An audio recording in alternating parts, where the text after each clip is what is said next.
Last week, the S&P 500 was down 4.14% to start the first week of September. So far, we're up almost 1% today. So markets seem to be trying to make a little bit of a bounce back. Whether or not this will continue is a totally different conversation, in which we will have here in this video. Markets actually started off on a strong note today with the S&P that was up about 1.5% at the high of the day today. It seems like Apple is stealing some of the shine from markets. Apple is down about 1.5% following their reveal of the iPhone 16. This is the iPhone that is supposed to have all of these AI capabilities. This is supposed to be a super cycle and generate a lot of demand for the iPhone 16. But Wall Street seems to be a little concerned about the pricing for the iPhone 16. The iPhone 16 starting price is $799. The 16 Plus is $899. Previous iPhones, the iPhone 15 Max Pro or whatever it was like $1,100. So this phone that's supposed to be better than that last phone is priced significantly lower. That means that Apple's not able to sell a lot of these units at higher prices. They have to bring down the price to instinctively stir demand, is what I'm getting out of this, and I think that's why Wall Street is not liking this. And in other words, Wall Street is not liking the fact that these AI features or capabilities this phone is going to have is not going to allow Apple to sell this phone at higher prices. Deutsche Bank said today, quote, "If the Fed decided on 50 basis points, Powell will leak it through well-informed press context," according to Deutsche Bank. "Keep an eye on Nikki leaks over the next few days. Should be cemented after CPI comes out Wednesday." So after Wednesday's CPI report, you're probably going to get a tweet from Nikki Leaks, Nick Timmerhouse over at the Wall Street Journal, and either confirm 25 or 50 basis points for markets.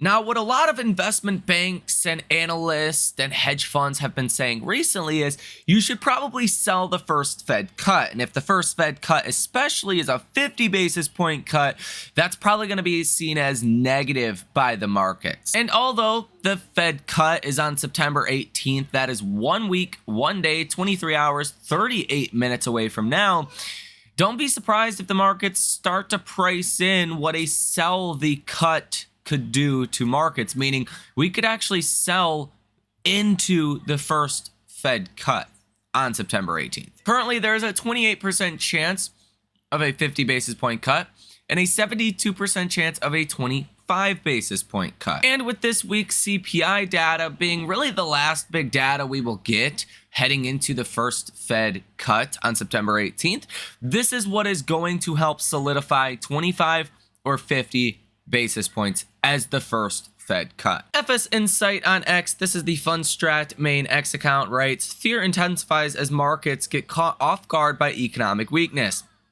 Momentum will slowly but surely begin to turn lower on many time frames. In my view, if this pullback does not stabilize in short order and begins to rally back sharply." This is a note from Mark Newton. He is the head of technical strategy over at Fundstrat, and he actually thinks markets could get a lot worse from here if we don't see a decisive bounce back. Yes, markets are up almost 1% today, so this is the start of what could be a decisive, bounce back, but I would be a little defensive with that logic of thinking. September, usually a bad month. The Fed's cutting into a weakening economy. That's typically not good. The yield curve, shall I mention, is still uninverted after today. On Friday, it was uninverted 6 basis points. Today, it's uninverted 3 basis points. This usually is not good for markets when you get this bear steepener. You also have election uncertainties that may start to get priced into our markets in September as well as October. Q3 earnings are coming up, and I think expectations are too high. I mean, there's a lot of things that are working against the bull thesis right now. Even if the bull thesis is ultimately intact, I do think from now until the election, is probably not going to be a great period for equities. You can also see today the Russell 2000 is only up 0.5%, whereas the Dow is the outperformer today, up 1.2%. You usually don't want to see the Dow leading the rally back, okay? Because the Dow is defensive in nature and the Russell is risk on in nature. So there's not a lot of risk on qualities of the day today, which is what you would want to see if we're heading into a soft landing and the first Fed cut. A little bit of risk on here would actually be a very positive sign for investors. Not crowding into the defensives, the recession trades as we get closer to the first Fed cut. That just doesn't make a whole lot of sense to me and doesn't scream this is a bullish market. The VIX is down about 11%, sitting just under 20 at 19.93. Mark Newton also says markets are certainly in a correction period, so optimize diversification. He also argues that the tech sector remains strong while others struggle to meet bull market tops. And Fundstrat's X account says 6 reasons we expect the S&P 500 to finish 2024 strong despite challenges for the next 6 weeks or 8 weeks. This coming week is important given the presidential debate on Tuesday evening at 9 p.m. Eastern Standard Time. And as we look ahead, we think it is important to keep in mind there are many reasons for stocks to finish strongly in the second half of 2024. The big one that I would really say is if the economy truly does head for a soft landing, if the economic data starts to stabilize and actually get better, and we can see the unemployment rate start to decisively fall and consumer spending start to pick up and real estate start to pick up in total transaction volumes, then I become more optimistic towards the end of this year. Overall, I do think after the election, November could actually be a decent month. December could be a decent month as long as the economy is holding up. As long as the economic data is not further, weakening, then I would expect a strong end of this year. We did have some data that came out today, including New York Fed inflation expectations. So 1-year inflation expectations climbed to 3% versus 2.97%. August 3-year ahead expected inflation at 2.5% versus 2.3% in July. So three-year ahead expected inflation actually just went up. 5-year ahead expected inflation is unchanged at 2.8%. Households are more upbeat on credit access, but the August credit delinquency expectations also rose. So that doesn't sound great. This could also be helping the markets a little bit as well. U.S. wholesale inventories month over month for July came in at 0.2%. The estimate was 0.2%. Or 0.3%, so that was a little bit better than expected.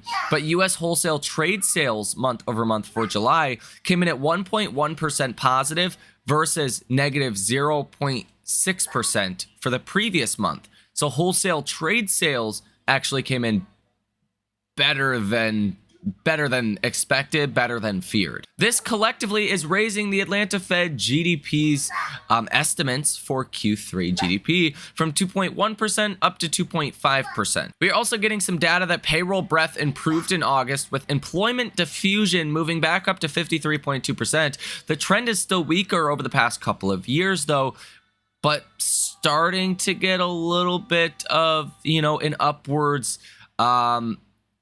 sloping chart here, at least over the last month or two, and this is pretty much where you were pre-pandemic. Wall Street is also liking this today. 3-month annualized change in average hourly earnings moved up to 3.8% in August. The trend has softened over the past couple of years, but growth is still above the longer term average. So getting some, accelerating wage growth is definitely a positive. It could take many years for people's wages to catch up to the actual cost of living, for people to actually feel comfortable going out and, spending more money or having that ability to spend more money. And adjusting the household survey to match non-farm payroll definitions, August employment rose by 178,000, up from last month of negative 19,000. So using the household survey, you did just get a positive employment report. And these could also be some of the things that markets are reacting to today. The latest AI investor sentiment survey shows bullish investors at 45.3%, neutral investors at 29.8%, and bearish investors at 24.9%. The percent of stocks currently trading above their 50-day moving average today is up about 3%. So 3% of all stocks are breaking above that 50-day moving average, sitting at 47.2% of all stocks above their 50-day moving average. CNN's Fear and Greed Index today sits at 42. On Friday, it was at 39. So fear is not as strong as where it was on Friday, which makes sense because markets are in the green today. But again, I don't think the coast is clear. Mark Newton with Fundstrat does not believe the coast is clear until we get some kind of decisively positive rally in markets. Now, you do have market momentum in fear territory. Stock price strength is greed. Stock price breadth, extreme greed. Put and call options, extreme fear. Market volatility is neutral. Safe haven demand is neutral. Junk bond demand is extreme fear. And there is some numbers being crunched today from Bank of America that says a higher tax rate of 28% versus 21% today is estimated to be a 5% hit to EPS. And this is one of the reasons why October specifically could be a rough month for stocks, is no matter if you're looking at a higher corporate tax rate or you're looking at higher tariffs from other countries, either way, it's going to affect earnings estimates for 2025. You got to price in some of that risk now. And I think Wall Street will do that in October. And that's why I'm not super bullish about markets right now. Bloomberg says, quote, "The danger for China is deflation could snowball by encouraging households reeling from falling paychecks to cut back on spending or delay purchases because they expect prices to fall further." This is after what looks like 5 straight quarters of deflating prices. Large speculators / hedge funds back slightly in net positive territory for Russell 2000 futures positioning.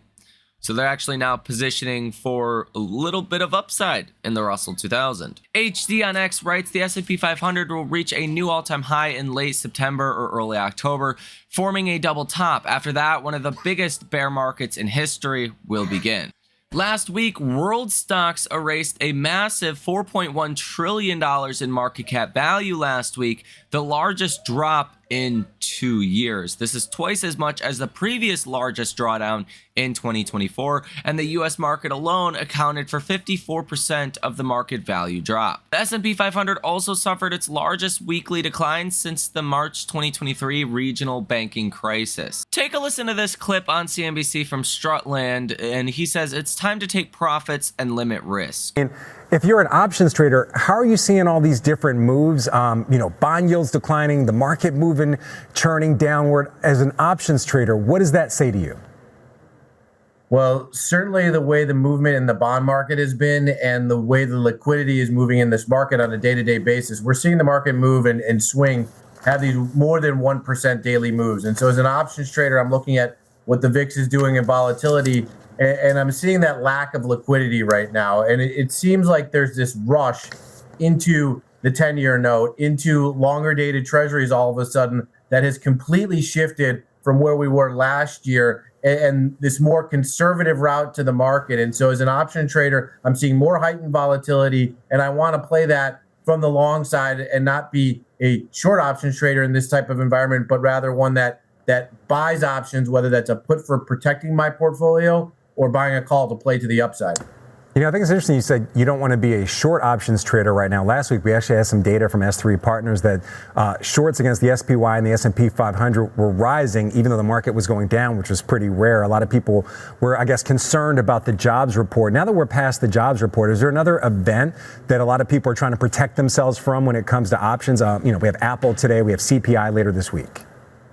Yeah, we do. We have a couple big events for sure this week. And when you look at some of the events coming up, really, the jobs is so critical right now because as we sort of seen this yield curve flip, and we brought up here the 10-year note and where that was trading interest rate wise, as that flips, the market tends to get very volatile after being in this environment where we've had this inverted yield curve. And so I'm looking at the events of not only the Federal Reserve decisions coming up in the coming months, but the unemployment reports both in October and November. And then you couple that with an election year that we have in November, and it's going to make for a very volatile October and November timeframe here. And so lots of data to digest, but that's going to lead to some volatility. And the unemployment report basically, yes, it was 4.2%. So that was actually pretty good because now we think it maybe has stabilized a little bit. Let's get a couple more months of sideways movement in the unemployment report, maybe even lower, and then that will kind of navigate us out of these volatile environments. Well, I mean, the unemployment report, CPI, all these things are important because we think it's going to give us insight into the Fed's decision coming up next week. So as an options trader, do you have to prepare for that or protect yourself for that? Are you concerned that maybe all the gains from a cut is already baked into the market? Yeah, I'm definitely, when I'm looking at it for clients right now, I am looking to be a little bit more tentative and a little bit more protective in the sense that, look, the market's had such a wild ride to the upside over the last couple of years here. You know, maybe it's time to take a little bit of profit, limit some of the risk. So as an option trader, what I'll look to do is any underlying that I'm long the market, let's say the S&P 500, rather than own something like an SPY ETF, I would rather own a call option, you know, slightly to the upside at this environment, just risk the level of premium of that call value. And that's all I have to risk. And then if the market rips back higher, I'm back in the market. I can exercise my call. I can get back into the market. But I'd rather use options from the long side here rather than being naked long this market right now. And I do think that perspective makes a little bit of sense. And basically what he's saying, instead of owning 100 shares of the S&P, you can be long a call option that gives you leverage to 100 shares at a fraction of the cost of owning 100 shares, have your upside exposure, but also be ready to buy the dip, be nimble with cash on the sidelines. Because let's be honest, I think stocks are going lower from here. I don't really see the case to be super bullish right now. And yeah, I would be in the position to have as much cash as possible to take advantage of any pullback that we see. So let me know what you think about this information down below in the comment section. Just taking a brief look at the economic data that we have in store for us tomorrow. We don't have much. You have the NFIB Business Optimism Index. You have a 42-day bond auction and a 3-year bond auction. Other than that, we don't really have any other, hard data. You do have the Goldman Sachs Tech Conference that starts tomorrow, so you will get some CEOs that will speak, and on the fringes of our markets, you will get some headlines there, but nothing that's broadly going to move the markets, at least until Wednesday. Wednesday is CPI, right? So that's going to be important. But with this Goldman Tech Conference, you also have Jensen Huang and some other NVIDIA high-ranking members that will be speaking at that conference. And if there's any headlines out of that, I would definitely expect the markets to react to it. So let me know what you think about this information down below in the comment section. What do you think about the bounce back that we seen today? Thank you for watching. Enjoy the rest of your day, and I will see you in the next one.